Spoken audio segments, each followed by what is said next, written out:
Bupati Lebong Kopli Ansori bersama dengan Sekda Lebong Mustarani Abidin pimpin safari Ramadan 1445 Hijriah di Masjid Al-Jihad Desa Karangdapo Atas. Hadir dalam acara segenap para asisten, segenap kepala OPD yang tergabung dalam kelompok 2, kepala PDAM, kepala Bank Bengkulu, dan masyarakat Desa Karangdapo Atas.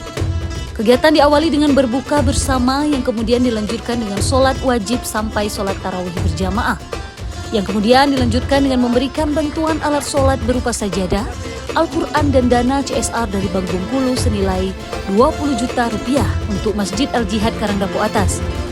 Bupati Kopli Ansori yang mana sambutannya sangat luar biasa dari kepala desa dan jajarannya sangat kompak. Bantuan dana yang diserahkan untuk Desa Karangdapo Atas ke Masjid Al-Jihad untuk membantu pemasokan dana pembangunan masjid tersebut.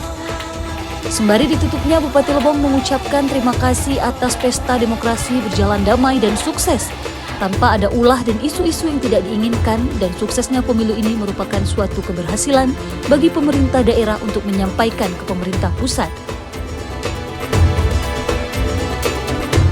Regal Lebong TV melaporkan.